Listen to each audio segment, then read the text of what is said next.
Ili usipitwe na matukio mbalimbali na uwe wa kwanza kutazama video zetu, tafadhali bonyeza neno subscribe hapo chini ya video hii, kisha bonyeza alama ya kengele itakayotokea. Asante.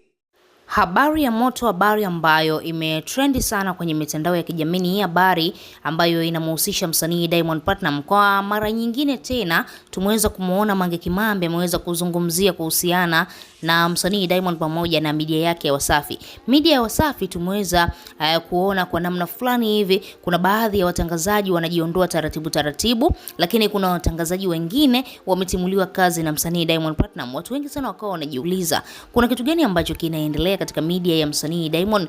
Kuna jambo gani ambalo limetokea? Ni kwa nini media hii kwa sasa hivi haifanyi vizuri? Lakini pia ni kwa nini kwa sasa hivi tunaona wafanyakazi wengi wameamua kuondoka na kukimbia kabisa katika media hii ya Wasafi Media? Na Mange Kimambi akaweza kuanika wazi na kudai kwamba Diamond Platnumz ameshindwa kuiendesha hii media, na sasa hivi Diamond Platnumz ana mpango wa kuuza hii media yake na kuendelea na shughuli zingine. Na unaweza kuona Diamond Platnumz amekuwa ni mtu hodari sana wa kufungua biashara mbalimbali, lakini namna ya kuziendesha ndicho kitu ambacho kinamshinda kwa asilimia kubwa sana. Ndio maana unaambiwa unaweza kweli uwe umeishia form 4, umeishia la 7, ukawa na pesa nyingi sana, lakini ukawa hujui ni kwa namna gani unaweza kuzimaintain au kuzimanage zile pesa. Ndipo hapo unakuja sasa kumtafuta mtu msomi aliyosoma, ndipo anakusaidia na mambo mengine yanaendelea. Kitu ambacho Diamond Platnumz amekishindwa katika hizi biashara zake ni mbinu za kuendesha hizi biashara. Diamond biashara ambayo anaiweza ni biashara ya muziki peke yake.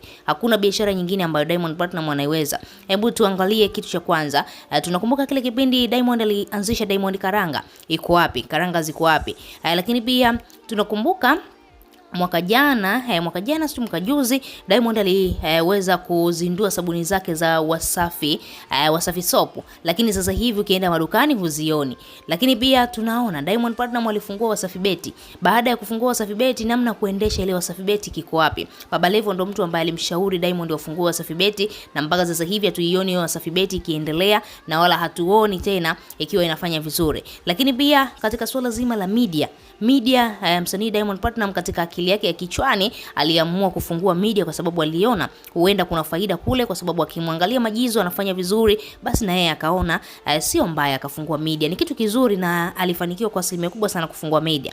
Na baada ya maswali ya mashabiki wengi sana kutamani kufahamu Diamond Platnumz yeye ana lipi la kuzungumza kuhusiana na hili sakata, kwa sababu limekuwa ni swala ambalo linazungumzwa sana, lakini pia limekuwa ni swala ambalo ni kama vile liko serious. Tumeweza kuona juzi kati hapo mwanadada yule mtangazaji Amigel katika kipindi cha The Switch ameweza na yeye pia kuwaaga mashabiki zake kwamba anaachana kabisa na media ya Wasafi Media na ataenda kujitafuta katika media zingine au kujitegemea yeye kivyake. Diamond Platnumz siku leo ana majibu ya mashabiki, lakini pia ameamua kuzungumza kwa sababu tu imebidi azungumze. Amedai amepokea simu nyingi sana, messages zimekuwa ni nyingi sana, comments zimekuwa ni nyingi sana, sasa imebidi azungumze. Ameweza kujirekodi video na akaposti katika ukurasa wake wa Snapchat akiwa anazungumza na mashabiki zake, akiwa anadai kwamba yeye kipindi anafungua biashara yake au kipindi anafungua hiyo kampuni ya Wasafi Media, hakuna mtu hata mmoja ambaye alimshauri. Yeye mwenyewe alifikiria kwamba inaweza kawa ni biashara nzuri,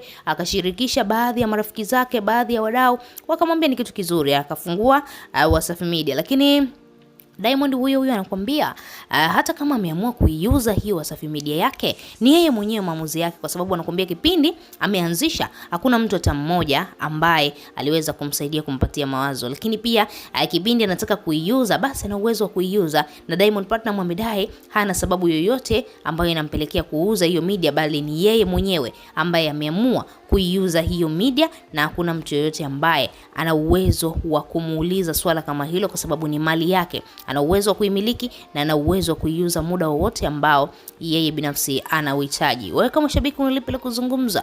Tuachie maoni yako, lakini pia usisahau kubonyeza maandishi mekundu yaliyoandikwa neno subscribe.